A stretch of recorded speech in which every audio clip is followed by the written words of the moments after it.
तो जो लोग बहुत करते हैं ना कि रॉ के ऑफिसर की बड़ी अच्छी लाइफ है, जो फील्ड के अंदर लोग रहते हैं उनकी लाइफ बहुत ज़्यादा डिफिकल्ट होती है।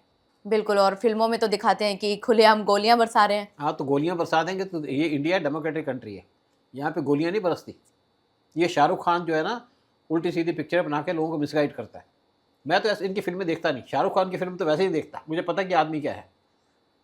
लेकिन जो एजेंट्स जो है जो दूसरी कंट्री में रहते हैं वो। देखिए, एजेंट्स हम रिक्रूट करते हैं। जी। जो 2 3 4 टाइप के एजेंट्स होते हैं। एक जो अपनी कंट्री को नफरत करते हैं, दूसरे जो हमारी कंट्री को पसंद करते हैं, चाहे पाकिस्तान है चाहे कोई भी, बहुत से लोग इंडिया को पसंद करते हैं।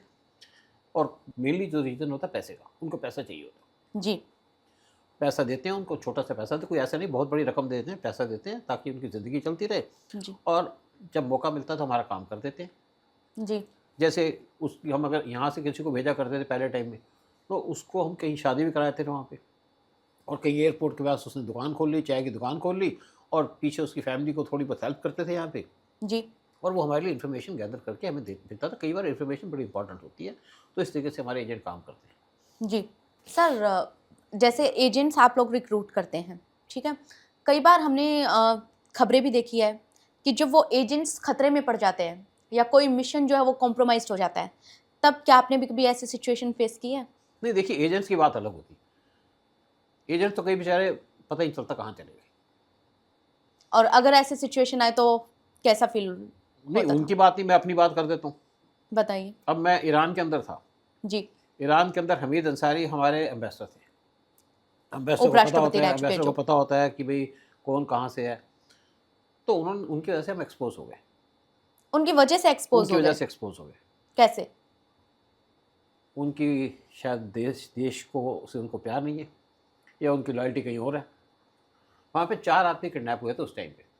इसके बारे में चलो अलग बात कर लेंगे, बड़ा लंबा चैप्टर हो जाता है।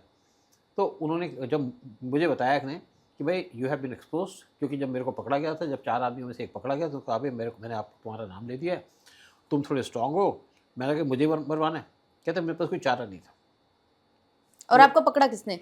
पकड़ा नहीं, मेरे को बेसिकली ये था कि तेरे को ना ये उठा के ले जाएंगे। मतलब ये आपको पहले से खबर मिल चुकी थी कहीं से? हाँ।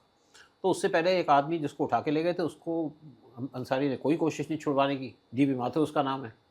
तो मैंने वहाँ पे अपने जितने फैमिली के लोग थे बाकियों को, उनको बिठा करके ना वहाँ पे डेमोस्ट्रेशन करा दी। डेमोस्ट्रेशन कराई तो इशू थोड़ा सा उठ गया। उसके बाद मैंने दिल्ली में फ़ोन किया, एक मेरा जी। दोस्त था उसके साथ फ़ोन किया, कुछ जर्नलिस्ट थे उनके साथ फ़ोन पे बात की। वो भी अपने घर या ऑफिस से नहीं, बाहर जाकर चुपचाप निकल गया, वेश बदल के वहाँ जाके फ़ोन कर दिया, क्योंकि उस टाइम पे मोबाइल तो थे नहीं। जब उनको फ़ोन किया तो एक ने अटल बिहारी वाजपेयी से बात की कि ऐसा-ऐसा हो रहा है कि वहाँ पे रॉ के लोगों को उठाया जा रहा है। तो अटल बिहारी वाजपेयी ने कहा भाई अंसारी तो बड़ा शरीफ आदमी। उसने कहा ये शरीफ होगा, लेकिन आप जिस स्थिति में आपको खबर दे रहा हूँ ये पक्की खबर है। उसने कहा किसने बताया? एक्चुअली अटल बिहारी वाजपेयी मुझे जानते भी थे। आपको जानते थे? मैं कई बार मिला था उनसे। जी। कभी हम इस पे बात करते थे खालिस्तान के ऊपर, पंजाब सिचुएशन वगैरह के ऊपर। जी। और एक्चुअली बड़े नेशनलिस्ट भी थे, सुनते भी थे लोगों को। तो उन्होंने जब देखा तो उन्होंने जाकर के नरसिम्हा राव से बात की कि भाई आप कुछ करिए। नरसिम्हा राव ने उस टाइम पे तब दिल्ली वहाँ पे फ़ोन किया एम्बेसडर को, और तब वो डीबी माथुर जेल से बाहर आया। उसने बाहर आते रात को 3 बजे आया, वो 3-4 दिन वो जेल के अंदर रहा। उसने कहा भाई तुम्हारा नाम दे दिया है जी। अब। अगली बारी आपकी। हाँ, तो मैंने कहा कोई बात नहीं। लेकिन ईरानियों के अंदर एक बड़ी अच्छी आदत है, वो आपकी फैमिली को परेशान नहीं करेंगे। हम आज देखते हैं जो ईरान जो यूएस से लड़ रहा है, वो बात नहीं है। ईरानी अच्छे हैं, तो नेचुरली मेरे को ट्रैक भी किया करते थे। जी। लेकिन मेरी कोई एक्टिविटी नहीं थी जिसको वो जिस पे ऑब्जेक्शन हो, जी। क्योंकि सारे काम बंद कर दिए थे। वैसे भी हम ईरान के खिलाफ कोई काम नहीं करते थे वहाँ। हमारा काम होता था देश की सुरक्षा, या फिर जो पाकिस्तान काम करता है इंडिया के अंदर, जी। उसको भी होल्ड पे रख लिया था। और जब रात कहीं जाते थे पार्टी के अंदर, तो फैमिली के साथ जाते थे। वो फैमिली को कुछ नहीं करेंगे पाकिस्तान की तरह। पाकिस्तान के तो बदतमीज़ लोग हैं। जी। वो तो आपकी जो लेडी खड़ी है घर के अंदर, उसके बैक पे या किचन के बाहर कपड़े उतार के खड़े हो जाएंगे। उनको तमीज़ बिल्कुल नहीं है। और जी। हमारी गवर्नमेंट कोई काम नहीं करती थी। जी। और मुझे पता था ना मेरी गवर्नमेंट मेरे को बचाएगी, ना कोई और बचाएगा। जैसे मैं घर से ऑफिस जाता था, मुझे पता है कि हम मारने का तरीका इनको है कि आपके ऊपर गाड़ी चढ़ा देंगे। तो पीछे से जैसे साइड पे गाड़ियाँ खड़ी होती थी, तो मेरी वाइफ ऊपर से देखती रहती थी। मैंने वाइफ को कभी डराया नहीं, कहा भी थोड़ा सा देखना है इसके ऊपर। तो पीछे से मुझे गाड़ी की आवाज़ आती, तो मैं गाड़ियों के साइड पे हो जाता था। जी। आगे मेरा एक दोस्त मिल जाता था, मतलब हम 2-3 लोग पैदल जाया करते थे। क्लाइमेट बड़ा अच्छा था कि चलो घूम भी लेंगे, सारा कुछ हो गया। तो अब वैसे ही पहुँच के घर में फ़ोन करता था कि भई सब कुछ ठीक है। जी, फिर जब निकलता तो वाइफ़ को कहा था कि 15 मिनट वेट करना, 16 मिनट हो जाए तो तुम ना दिल्ली में फ़ोन कर देना। दिल्ली में कुछ हमारे जर्नलिस्ट दोस्त भी थे, जी, उनको फ़ोन कर देना। फिर जो मेरे कुछ दोस्त हैं उनको फ़ोन कर देना, जी, ताकि और ये बात बात मैंने फ़ोन पे बता दी, जी, ताकि वो भी फ़ोन पे सुन लें कि हम क्या कर रहे हैं। हुँ, तो उनको डर लगता था कि अगर ये बात इंटरनेशनल मीडिया में आ गई तो ईरान के लिए दिक्कत हो जाएगी। जी, तो कुछ नहीं हुआ, मतलब फिर मैं घर से कभी अकेला निकला नहीं, तो ये चीज़ चलती रहती थी। उसके बाद दिल्ली आया तो मैंने कहा भाई ऐसा है कि मेरे को तो इन्हें उठाना है, तो आप देखिए। तो मुझे पता था मेरा डिपार्टमेंट मेरे लिए कुछ नहीं करेगा, जी। तो मुझे अपने आप खुद सर्वाइव करना है। आपको खुद को खुद बचाना था। तो मैंने खुद को बचाया, फिर मैंने कहा जी मेरे को जल्दी बुला लो। और एक्चुअली क्या था कि मेरे को जो भेजा गया था 2 डायरेक्ट पोस्टिंग थी कि आपको ईरान के बाद एक और जगह भेजेंगे, ठीक है, कोई टफ पोस्टिंग है और मेरा कुछ काम भी अच्छे किए थे। जी, लेकिन जो हमारे उस टाइम पे चीफ थे एन नरसिम्हन, हुँ, उन्होंने मेरी पोस्टिंग भी कैंसिल कर दी आगे की। जबकि उसको लिखा गया कि आप रिवार्ड दो। मैंने रॉ के स्टेशन को बजाया, क्योंकि अंसारी रॉ के स्टेशन को बंद करना चाह रहा था, लेकिन रिवार्ड के बजाय मुझे पनिश किया गया नरसिम्हन के द्वारा। ऐसा इनके साथ नहीं, बहुत से लोगों के साथ हुआ। मतलब जी। रॉ के अंदर आप काम कर रहे हो देश के लिए, आपको पनिश किया जाता है, उस चीज़ की सज़ा मिल रही है। सज़ा मिलती है।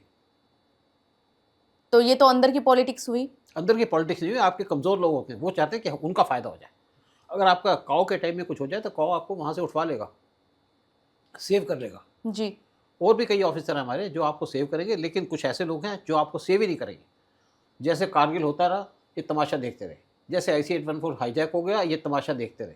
जैसे पार्लियामेंट पे अटैक हो गया, देखते रहे। सबकी इन्फॉर्मेशन थी। मतलब कहीं न कहीं सिर्फ़ जॉब से काम नहीं होता, आपको देशभक्त होना भी ज़रूरी है। देशभक्त की बात भी नहीं है, आपके पास एक विजन तो हो ना। आप करने क्या आए हो? आप रॉ के चीफ बन के अपने लोगों को मरवा रहे हो?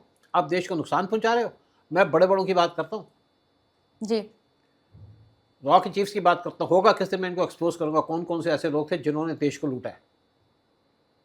सर फ़िलहाल हम आरएन काओ और अजीत डोभाल की बात कर लेते हैं। आरएन काओ और अजीत डोभाल इन दोनों को ही बेस्ट माना जाता है। आप इन दोनों में क्या सिमिलैरिटी और क्या फ़र्क देखते हैं? दोनों के अंदर एक सिमिलरिटी है कि दोनों नेशनलिस्ट थे, दोनों नॉन करप्ट। देशभक्त और ईमानदार। लेकिन देखिए टाइम डिफरेंट है। जी, जब आरएन काओ रॉ के चीफ बने तो 600 आदमी थे रॉ के अंदर, जी, और उन्होंने उनको ही खड़ा करके रॉ के पाकिस्तान के टुकड़े करवा दिए। सिर्फ पाकिस्तान के टुकड़े नहीं कराए, उन्होंने सिक्किम को इंडिया से मर्ज करा दिया। उसके बाद उन्होंने सियाचिन को इंडिया कंट्रोल में ले लिया। जी। फिर LTD खड़ी कर दी श्रीलंका के अंदर, क्योंकि वहाँ से खतरा आ रहा था इंडिया को। आरएन काओ ने। आरएन काओ, जी, वो पूरा का पूरा आरएन काओ का प्लान था। जी, देखिए आरएन काओ रॉ के चीफ बने थे 50 साल की उम्र में, जी, और कोई इनको चैलेंज नहीं कर पा रहा था। कुछ उनके ऑफिसर्स होंगे उनसे सीनियर भी होंगे एज के अंदर, बट ही वॉज एक्सीलेंट। और आपके जो अजीत डोभाल हैं वो IB में काम करते थे। उनको एक्चुअली रिटायर होने के बाद एक NGO चला रहे थे, जहाँ जी। पे वो अपने आर्टिकल लिखा करते थे, लोगों को हम इनवाइट किया करते थे, लेक्चर्स होते थे।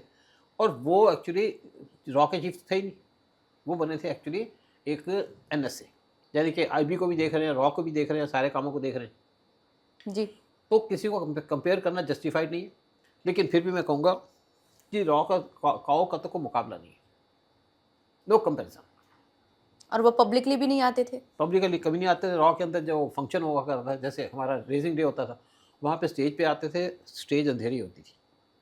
अंधेरा होता था और और काऊ जब किसी अपने को कमरे दिखते से नहीं थे? साउथ ब्लॉक में थे, जब अपने कमरे से निकलते थे तो कोई एम्प्लॉय वहाँ पे कॉरिडोर में आपको दिखेगा नहीं। इतनी प्राइवेसी रहती थी। प्राइवेसी, शाइनेस थी, और चुपचाप काम किया करते थे। तो कहते थे मेरा जो नंबर 2 है उस टाइम पे के शंकर नायर उनके नंबर 2 थे। वो कहते वो सारी चीज़ें सँभाल लेते थे, तो मुझे कोई चिंता की बात नहीं थी, मैं फाइलें ही देखता था। मैं सिर्फ ऑपरेशन देखता था, और बड़े-बड़े ऑपरेशन किए उन्होंने। आरएन काऊ इतने विज़नरी थे। जी।